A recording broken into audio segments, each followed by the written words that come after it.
Hello, welcome back to the second part of chapter 6. Now, in the first video, we were looking at two examples and we were trying to come up with decision statements. Okay, so let's kind of revisit these two examples roughly. The first one is talking about a 22-year-old neighborhood swimming association who sees declining membership, less frequent usage, and after looking at the symptoms, determining the problem, we came up with the following decision statements. We would like to know how we can attract more members, how we can make the association more favorable to families. Now, for the second one, we were talking about palm-sized computer with wireless internet. So basically, this is almost like the iPad or tablet that we have right now. The symptom is prices are too high according to distributors.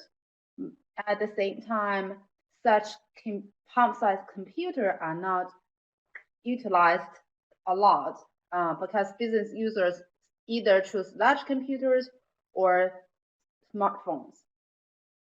So the decision statement we come up with is what can be done to improve the attractiveness of such computers, and we can move down to increase the sales in B2B markets. So that's the decision statement. Now let's continue to our next step in problem defining. That is, we want to come up with research questions and then hypotheses. Okay. So first of all, research questions. Now the research questions needs to be very specific. Okay. In particular, when we come up with research questions, basically the answers to those questions will be the solutions that we will eventually propose to the management. Okay, so here's one example to show you what we mean by being specific. It says, is advertising copy 1 better than advertising copy 2? Okay, well, this is essentially could be a research question, and apparently the management decision will be if one is better than the other, then the first one will be adopted. Okay, so what is the potential issue with this one? Well, the potential issue is this is not specific. Okay, when we talk about better, okay, it is not something that is well defined.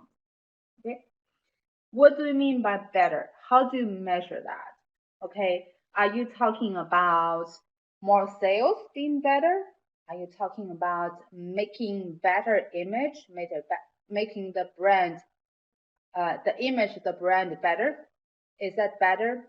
Or are you talking about improving consumer confidence? That's better. Okay. So there are several ways we can define better in this case, and therefore this research question is not specific. Okay, so we need to carefully define if what we want from the advertising copy is more sales, then we would say it's advertising copy 1 resulting higher sales than advertising copy 2. So we need to be very specific, make sure what we talk about in the question can be directly measured. That's a key point to determine whether something is specific, that is directly measured. Okay, so everything mentioned actually, let's just say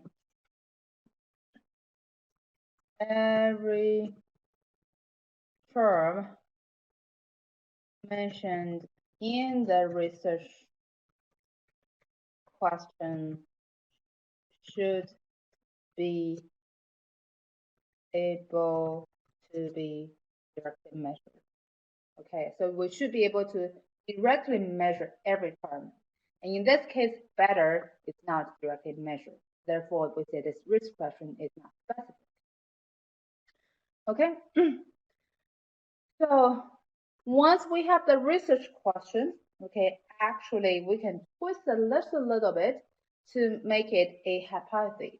Okay, so hypothesis, I will mention briefly, is a statement, and this statement needs to have two features. The first feature is it must be specific, and the second feature is it must be empirically testable. So let me state that here. We require hypotheses to be specific and empirically testable. That is, can be tested through data collection and data analysis. That's the typical criteria we use to judge whether a hypothesis is a good one or not. So it needs to be specific, just like the research question. It is something that we can measure directly, okay? And it also has to be empirically testable. That is, if it's a statement, we can collect data, we can use some statistical tools to empirically test whether the statement is true or not. That's what we look for hypotheses. Now, for example, for the first one, for this research question, if we change the research question to something like, is advertising copy 1 resulting higher sales than advertising copy 2, we can twist that statement a little bit into a hypothesis saying that advertising copy 1 results in higher sales than advertising copy 2. Okay. So let's compare these two sentences. Now the first one is apparently, if I change it a little bit, of course, I have to better is changed to resulting in more sales. Okay. If the research question is advertising copy 1 resulting in more sales than advertising copy 2? If that's the question, I can just twist a little bit and make it a statement. Now the statement apparently reflects my expectation, that is, I expect copy 1 to result in higher sales than copy 2. And this is something I want to empirically test to determine whether it's true or not. At this point, I think that should be the case. I would expect copy 1 to be better in terms of sales, but I need to verify that before I determine to adopt copy 1. Okay, so that's the kind of the relationship between research questions and hypotheses. All right, so with that said, let's continue with our example, right? So we still will focus on the first two. Here I type up the decision statements that's kind of similar to what we just mentioned. The first one is what things can be done to energize new markets and create a more favorable attitude towards the association. Okay, let's take a look at this 22-year-old swimming association. The next step is for us to determine the research objectives, research questions, and research hypotheses. Now, the research objective apparently will be closely related to our decision statement. Since we want to know what can we do to attract more customers, that's really our ultimate goal, then our objective will be to find out why certain families decide to join the association and why certain families decide not to join the association. That is, what factors affect people's decision in terms of joining the association. If we could find out such factors, we could work towards these factors to make it positive for as many families as possible, then we will be able to attract more memberships. Okay, and therefore our research objective, it seems like it's better if I type it here, could be determine the factors that affect a family's decision to join the association. The textbook says determine reasons why families may choose to join or not join a swim club. Similar thing. So that's the research question, research objective. So what about the research question? Well, the research question, since we in the previous table we've kind of analyze and say, well, potential problem is the facility is outdated, and younger family or family with young children may prefer to have a water park than just a swimming pool, which seems like kind of old-fashioned. Okay, so in terms of research question, we could ask a few. The first thing we could ask is, what type of facility can attract more customers, more families? Definitely we need to update the facility, but then can we provide a few varieties in addition to the swimming pool, right? And the second is, even though it's not stated there, it's about pricing. Pricing is about everything, right? We would like to know, so what kind of pricing will be appropriate, and is pricing the most important factor that affects families' decision? It may not be the case. Some families may prefer to even spend more just to enjoy the water park. So we need to find out whether pricing is an issue or not. And therefore, this research question is, what kind of facilities, what type of, that's better, what type of facilities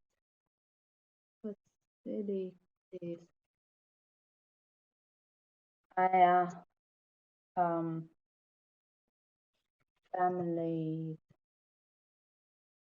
looking for in a swimming pool association. Okay, that could be one question. We could also ask, is pricing the main factor affecting a family decision? Okay, so we could have more research questions. These are just a few of them. Now, in terms of the research hypothesis, apparently we would need to come up with research hypothesis that corresponds to our research question, actually would correspond to the potential answer to our research question. Now, for the first one, what type of facilities are families looking for in the swimming association? Now, based on the comparison between the swimming association and the water park, it seems like maybe families prefer child-friendly pool, or a pool that can accommodate swimming, the training in swimming, and at the same time to enjoy playing in water.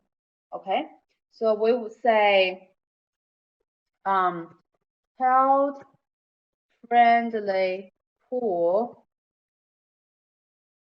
is positively related to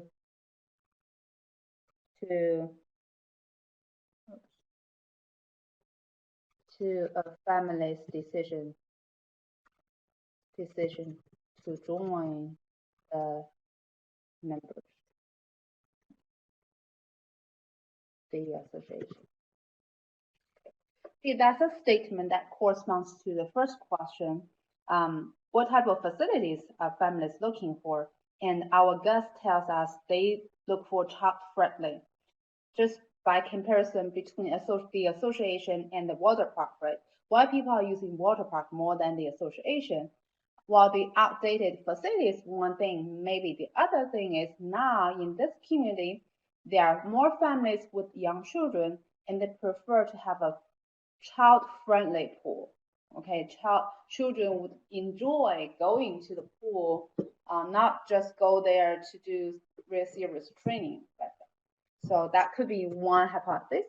And if we have two research questions, at least we need to have another one to correspond to the second research question that is about pricing, right? So in terms of pricing, maybe in the past, the facility that the association is providing only one pricing schedule. That is, you pay the membership, you pay a monthly fee and use the facility. What if you provide some flexibility? What if you allow people to purchase partial membership, that is maybe 6 months?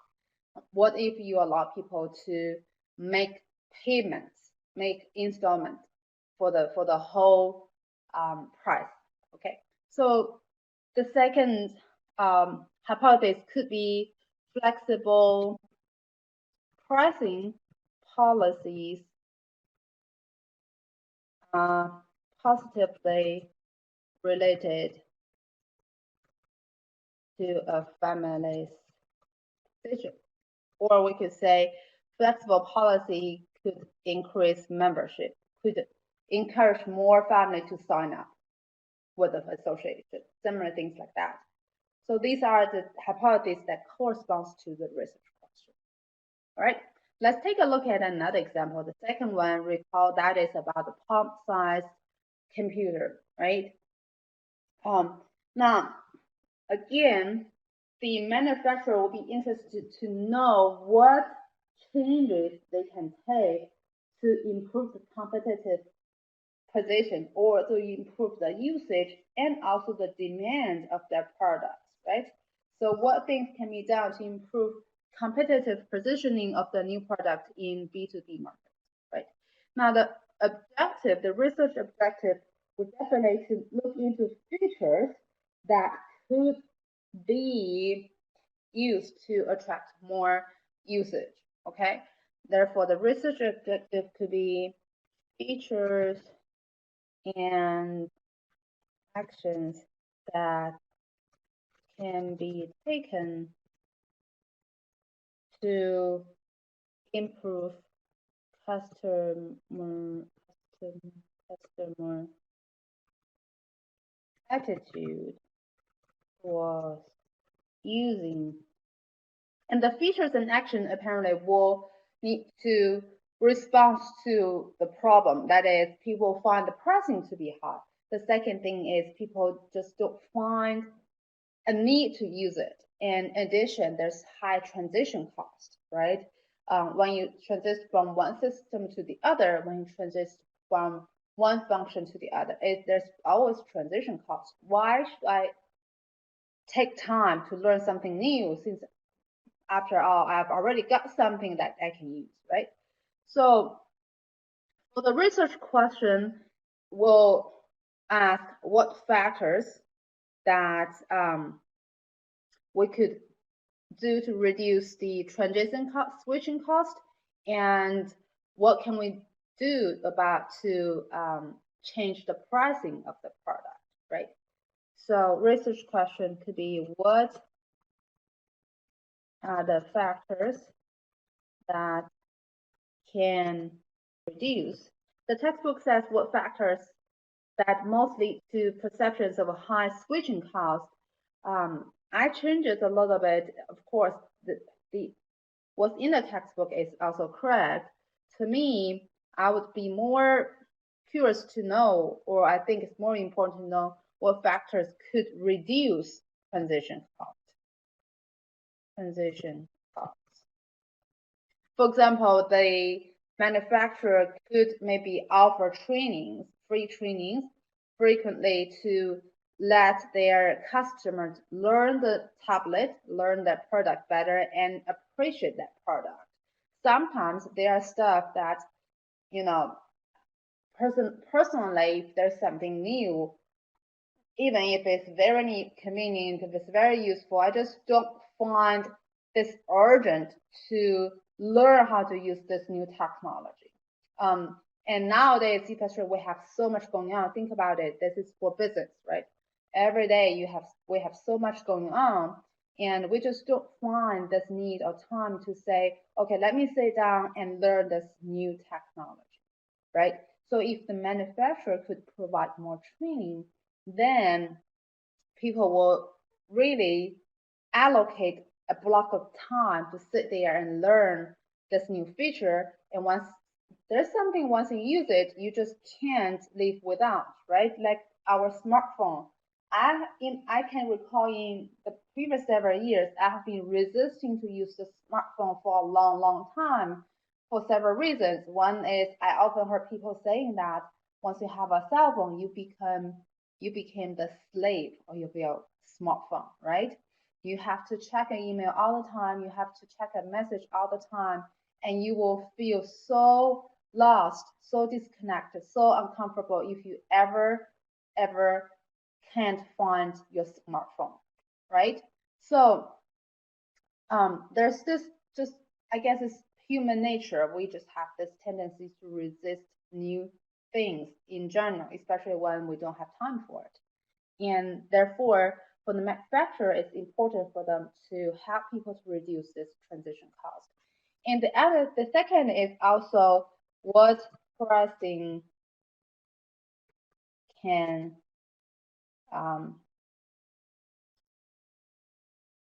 I guess improve customer preference for the product. Okay. So we propose two research questions. They are related to the problem. The problem is transaction cost is high, price is high. Okay. Now we can kind of twist these two questions into two corresponding hypotheses. The first one would be, let's say, providing free trainings can reduce transition cost. By the way, you might think, well, of course, if you provide free training, that would definitely reduce the transition cost. Well, actually, it depends.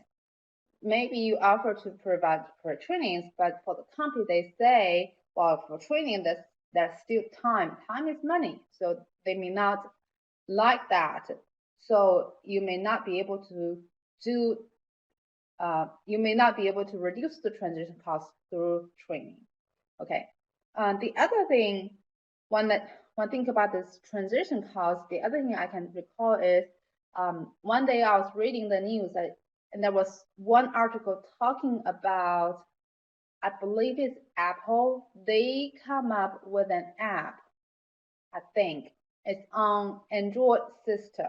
If you are not using SO system, if you are using the Android system, right, and you're transitioning from that system to ISO, right? Definitely there will be transition cost. What they did is they come up with an app that will smooth out the transition, that will get you familiar with the ISO system, that will get you used to the ISO system. And once you really transit to an iPhone, you don't feel a lot of transition cost. So that's another way to help to reduce transition cost. And there could be other ways. As a researcher, you just need to sit down. It's not something that you can come up with within 5 minutes. It is something that you need to sit down, think carefully, do a lot of research, consult other situations, conduct other cases to eventually come up with a list of potential things you can do to reduce transition costs for this example. Okay. So another research hypothesis, pricing can improve customer price towards the product. It could be, let's say, promotions, or let's say, periodical promotions. I believe that's how I should spell it. Will increase. They would find the product more attractive. And Usually a product, you just need to set out, let people use it to really appreciate the product, and then they will initiate the purchase themselves. Okay. But for the third one, again, I'll leave it for you for your practice. So you can read it here or you can read it in your textbook. What I want to mention right now is recall that we had an example about the trucking company who are facing really high recruiting costs, and the management wants to find out a way to reduce recruitment costs. So a researcher named James is hired to find out the solution, right? And there we talk about the symptom, and the researcher needs to go back and come up with problem statement, research objective, etc. Actually, there's a conversation between the researcher and the management during this process, as listed on your textbook on page 114.